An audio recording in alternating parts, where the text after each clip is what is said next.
Hi, everyone. Welcome back to the Turtle Wins the Race Home-Based Business Podcast. My name is Kara Buntin. I've owned a home-based business in one form or another since 1999, and that's what we talk about on here.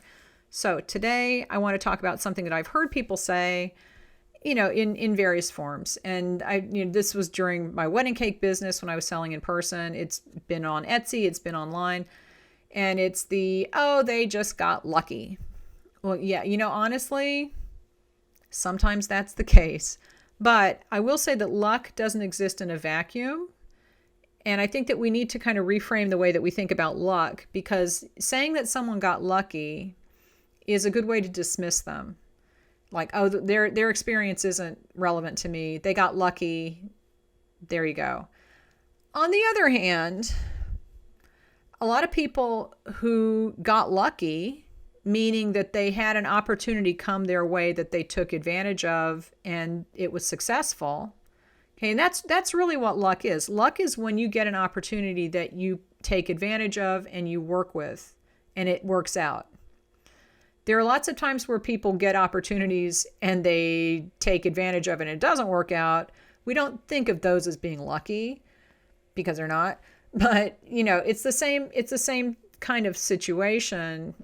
But it's just the outcome is what we determine whether it was lucky or not. But a lot of times people put too much on luck and they ignore the fact that luck doesn't exist in a vacuum. And then they don't take advantage of those opportunities. And then they just say, oh, well, they got lucky and I didn't. Well, maybe you didn't take advantage of the opportunity. But there are basically two ways to be successful. One is to, I can think of a third way, which is to have everything handed to you. But most of us aren't in that position. Let's say if you're starting a business from scratch and you don't have someone to hand it to you so that you don't have to do any of the building part, two ways to be successful. The first is to just work hard, be willing to adapt, be willing to change direction if you need to. Be realistic and keep working and don't stop. That's the first way, because eventually with the work that goes into it, it will be successful down the road. I can pretty much guarantee that, unless you're screwing it up so badly and that you're not willing to adapt and you're not willing to look at things with a realistic viewpoint. I'm sure we've all seen the TV shows where someone goes in to rescue someone's business and they don't want to hear anything. They're like, no, I'm not going to do that. And they're like, well, why did you call me? Because your business is failing. Okay. Those people are not willing to adapt. Okay. You need to be willing to adapt and to see things realistically and just keep working. That's one way. The other way is to have an opportunity come your way, or you create your own opportunities. And that helps you to build your business when you take advantage of those opportunities and you handle it the right way. Now, like I said, not every opportunity is going to end up being a good opportunity. You can learn from everything, though. I've had situations where I was working with people, and I talked about this last week, like the ethics of who you work with. But I was working with people that turned out to be not so hot, but I did learn something from it. I learned what not to do. I learned what to watch out for, and that helps you down the road. But not every opportunity is going to work out. And that's okay, because you just have to keep trying. And you have to be willing to take advantage of things when it does come your way if you think it's a good timing for you and a good opportunity. Now, I talked about luck. It's an opportunity that you take advantage of, right? And there are a lot of people who kind of mix this up in their own heads. And I'm thinking of the YouTube gurus, because there are a bunch of people who are on YouTube now and talk about how they made money online and how they grew their business, blah, blah, blah. And they did it so fast. And the reason that they did it fast is because they started during the pandemic, but nobody bothers to mention that. But they started during the pandemic when everyone was forced to shop online. And you had just the largest customer base that you're ever going to have in the history of customer bases, because nobody could shop in physical stores. They had to shop online because there were no stores open for a while. And that's the kind of thing that you need to be aware that is not, it's not skill. Obviously, it's not working for a long time and being persistent and being willing to adapt. That is total luck. And it's just an opportunity that was taken advantage of, even if these people don't understand that that's why they're successful. A lot of these people don't seem to understand that that's why they were successful so fast to start. I think they genuinely don't even see that as a factor. Okay, but if someone pointed it out to them, they'd probably be like, oh yeah. And I have seen some videos recently where a few of them, and I don't watch these videos, so I don't know the details, but the thumbnails will say, my sales dropped and this is why. And it's like, I can tell you why. It's because the stores opened up last year and everybody's back shopping in person. And now we're in a recession, so, nobody has any money. I can tell you why your sales dropped. Because you were lucky when you started. You took advantage of that opportunity, even if it wasn't something you were consciously taking advantage of. It was something that was kind of there and you used it, whether you know it or not. So while luck does play a part, you have to take advantage of that luck in order to see any kind of measurable success. Now, whether it comes to you in the form of everyone having to shop online worldwide, or if it comes to you in the form of somebody like in the wedding cake business, or even in products that you sell online, a lot of times you'll get an email that says, hey, this is Brides Magazine, and we want you to make us a wedding cake for our display. Can you do it? Heck yeah. Okay. An opportunity that is handed to you, if you choose to take advantage of it, that can pay off in the end. And I know a lot of people, actually, I'll tell the story of myself.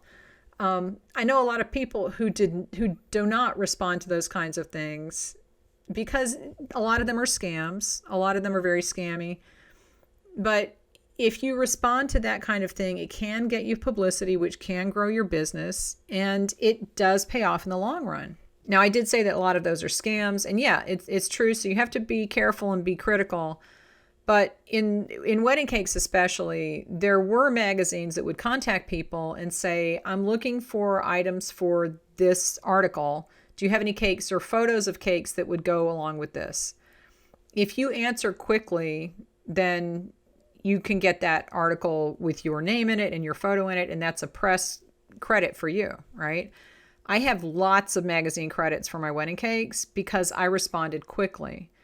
And I mean, I'm talking about like Martha Stewart Weddings, People Magazine, online, Success Magazine. I was in Success Magazine because I respond quickly. It has nothing to do with whether I'm successful or not. These people need editorial content and they need it fast. So you need to be able to respond quickly and make those decisions. I know people who receive, emails like that. Can you make us a cake for this Brides Magazine spread? And they took so long to try to figure out whether it was legitimate or I'll think about it, that by the time they took 2 days, and it's a short time, 2 days to respond, they lost that opportunity. Oh, I'm sorry, we don't need any more content. We're fine. Because other people were faster. So you have to be critical, but you also have to respond quickly to these things, and it can really help. And like I said, I've been featured in Martha Stewart Weddings. Both in interviews and with photos of the cakes that I made. I have a lot of press credits because I respond quickly, or I responded quickly. And then those editors know that you do respond quickly and they contact you again because they need something fast. So luck partially is taking advantage of opportunities when they come your way. But another thing that people don't do enough of, I think, is creating your own opportunities. And I will tell you that you guys, if you've watched this channel for any length of time, you know that every year I kind of do a word of the year, right? And that kind of guides my business goals for the year. This year it's shift, which is why I'm delisting some of my classes and I'm changing things like that. I'm shifting things around on the business chessboard. So that's my word of the year now. I'll say about 5 years ago, it was the year of outreach. Outreach was my word of the year. And what I did is I said, look, I hate doing this because I'm an introvert, whether you believe it or not. I don't like contacting people, cold contacts and that kind of stuff. But I also know that people are always looking for content for magazines and blog articles and stuff like that. So I looked around the industry, in the Etsy industry, to see what kinds of things I could do to get some publicity for my shop.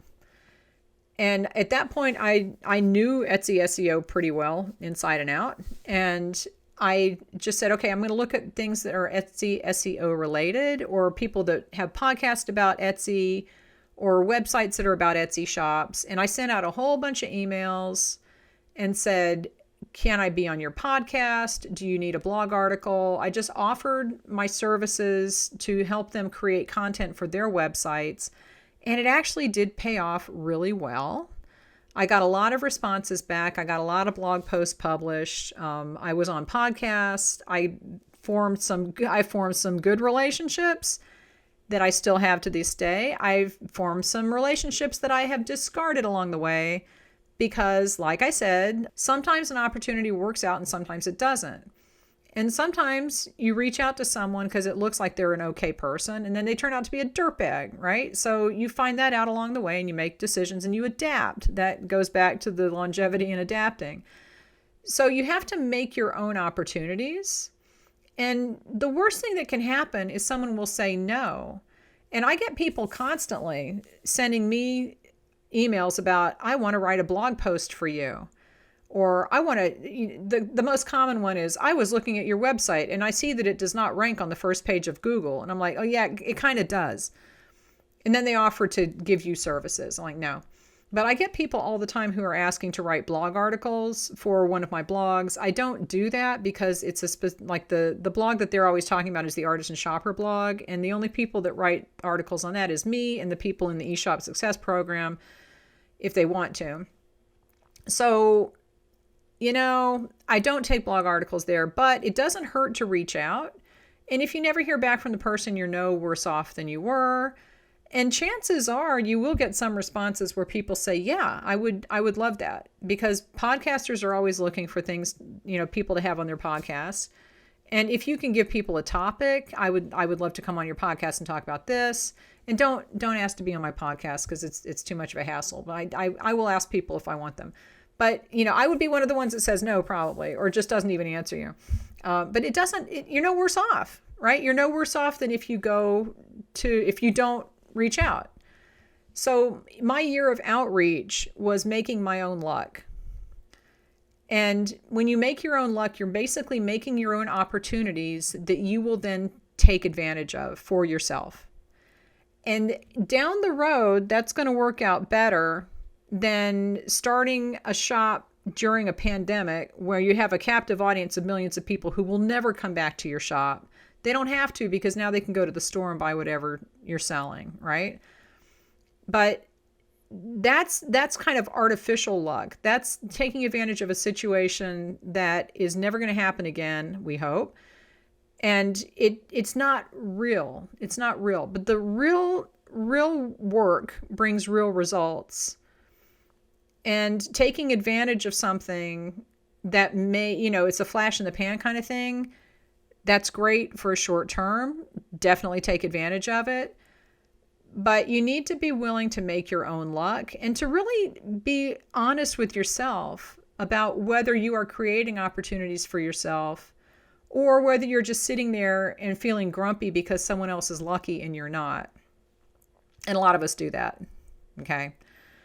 So make your own luck, make your own opportunities, keep working, be willing to adapt. Eventually something will work out and you'll be successful. And really, there's nothing that's going to guarantee that you're successful. But if you quit, then that'll definitely guarantee that you won't be. And that's just something that people need to understand, unfortunately. And, I've got more to say on that, but we'll talk about that later. So give this video a thumbs up, and I will talk to you next week.